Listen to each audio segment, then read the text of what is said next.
Et on parle toujours de la crise à Gaza, de l'acheminement de l'aide humanitaire et du refus catégorique de l'Égypte et du président Abdel Fattah el-Sisi au déplacement forcé des Palestiniens vers l'Égypte ou ailleurs. Pour mieux parler de ce sujet, on a le plaisir d'accueillir au bout du fil Dr Nagui Victor, qui est analyste politique. Bonsoir. Bonsoir, madame. Alors, le président Abdel Fattah el-Sisi s'exprimait lors d'un appel téléphonique avec le roi du Bahreïn l'importance de la reconstruction de la bande de Gaza et la nécessité d'une position arabe unifiée pour soutenir la réalisation d'une paix et d'une stabilité durable dans la région du Moyen-Orient. Cette démarche, bien sûr, a besoin d'un budget énorme. Qui va payer cette facture? Oui. Moi, je crois que pour pouvoir reconstruire Gaza, l'Égypte seule ne pourra pas remplir cette tâche. Ni l'Égypte et les Émirats.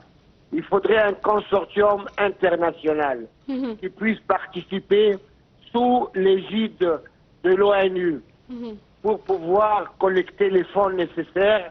Et les États-Unis devraient participer, surtout eux. Ce sont eux qui ont fourni les munitions militaires à Israël. Ce sont eux qui leur ont fourni les bombes, les avions et tout le matériel de guerre. Et il y a une heure, M. Trump vient de nous révéler une déclaration vraiment qui fait rire. Il dit qu'il a mal au cœur de voir des gens vivre sur un terrain invivable. Mais qui est-ce qui a rendu ce terrain invivable? Ce n'est pas les munitions américaines à travers Israël. D'autant plus, il prend ça comme argument pour déplacer les Palestiniens de leur pays et les envoyer ailleurs. Je crois que nous vivons un moment crucial concernant la cause palestinienne. Israël est décidé à liquéfier, à éradiquer la cause palestinienne.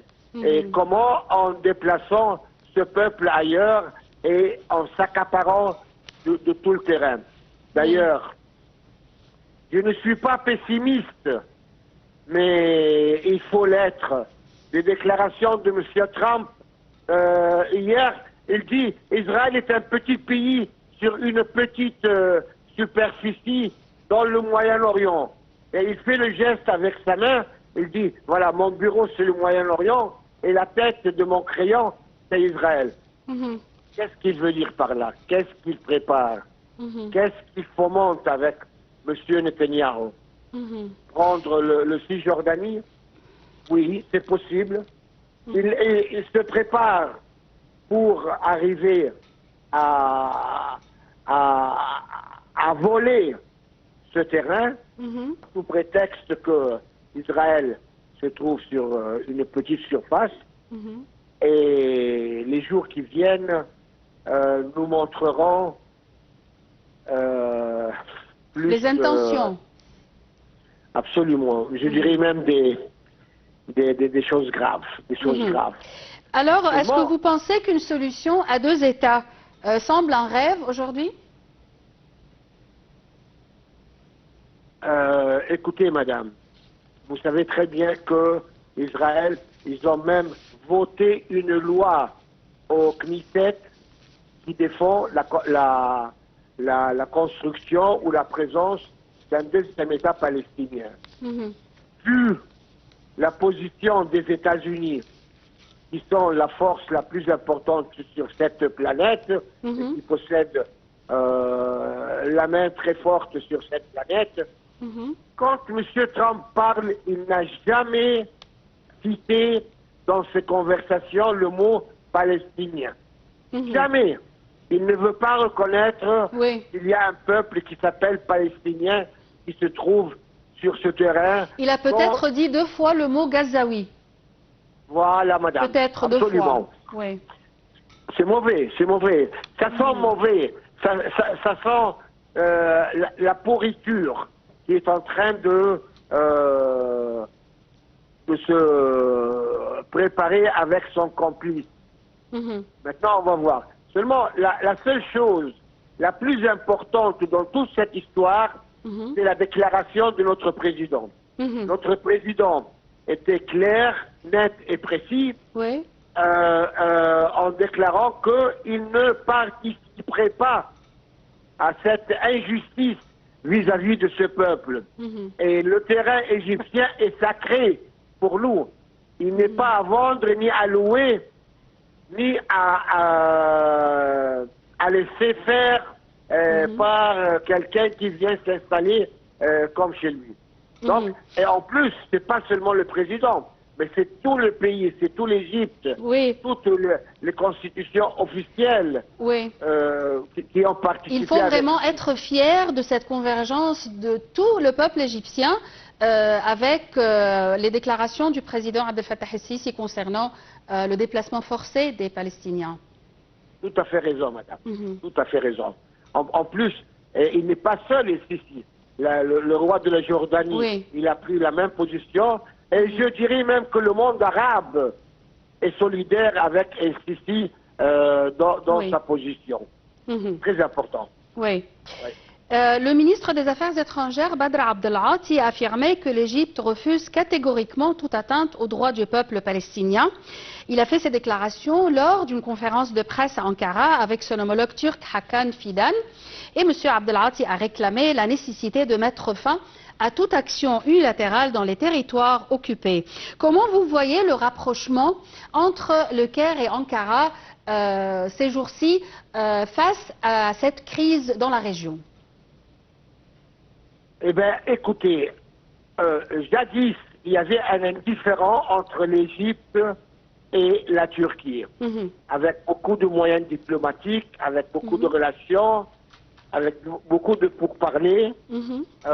L'Égypte a réussi à rétablir les relations entre l'Égypte et la Turquie. La Turquie est un pays important, est un pays très important où il se trouve. L'Égypte est un pays très important où nous nous trouvons. Nous sommes une base de stabilité et de paix. Ces deux pays ensemble forment une certaine force dans tous les congrès internationaux et représentent un avis assez important. Donc c'est très important sur le plan diplomatique concernant cette cause palestinienne, sur le plan bilatéral entre l'Égypte et la Turquie concernant le commerce et l'échange. L'Égypte est un pays qui possède beaucoup de ressources, qui exporte beaucoup de denrées, beaucoup de prêt-à-porter, beaucoup de légumes, beaucoup de fruits, et je dirais même du gaz et de la combustion. Et bientôt, l'Égypte sera un hub pour exporter l'hydrogène vert, dont on travaille très fort pour installer. L'Égypte, maintenant, plusieurs compagnies internationales de production d'automobiles viennent s'installer dans la zone économique du canal de Suez. Donc c'est très important quand même cette relation entre l'Égypte et la Turquie sur le plan commercial et financier. Et est-ce qu'on peut s'attendre à voir plusieurs autres rapprochements et consortiums face à cette crise? Ben, moi, je vous avoue, madame, je suis très déçu. Je suis très déçu par l'Europe. Cette Europe civilisée, cette Europe libre, soi-disant... Entre guillemets, oui, entre guillemets, voilà, absolument. Entre guillemets, qui respecte, qui ne parle que des droits de l'homme, qui ne parle que de la souveraineté des peuples sur le terrain, qui parle de la liberté de l'expression. Et de la justice. C'est du pipeau. C'est du pipeau. Il voit ce massacre, cette boucherie qui se passe à Gaza, en Cisjordanie. Oui. Mais ils n'osent pas lever la voix, ni le doigt. Ils ont peur. En plus, les États-Unis, cette force mondiale qui veut faire régner la paix. Mais de quelle paix parle-t-il? De quelle paix? Monsieur Trump veut s'accaparer du canal de Panama. Monsieur Trump voudrait mettre la main sur le Canada pour faire le plus grand pays sur la planète. Oui. En plus, prendre gratuitement le pôle Nord. Oui. Alors, Monsieur Trump veut faire la paix entre la Russie et l'Ukraine, à condition que l'Ukraine lui fournit ses richesses, ses produits précieux. Mais il y a toujours un prix. Comment? Il y a toujours un prix. Il y a toujours un prix, voilà, absolument. Oui. Et moi, je veux plus que quelqu'un vienne nous faire la leçon chez nous concernant les droits de l'homme ou la justice. Tout ça, c'est du pipeau. Ça sert à rien. Oui. Dernière question. Dr Abdelati a déclaré que l'Égypte va accueillir une conférence pour conjuguer les efforts en faveur de la reconstruction de Gaza et pour aider le peuple palestinien à préserver son sol et son droit à développer l'infrastructure dans le secteur. Quelle est l'importance de tenir une telle conférence en Égypte? Je vais répéter tout le temps, l'Égypte est un grand pays et l'Égypte possède beaucoup de moyens dans le domaine de la construction.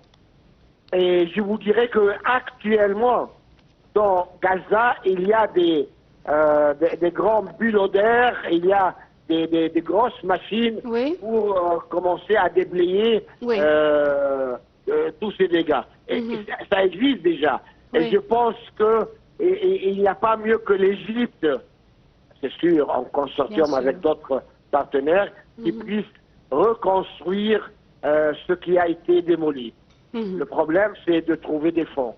Et là, c'est le jeu de l'ONU pour trouver ces fonds qui puissent reconstruire et rebâtir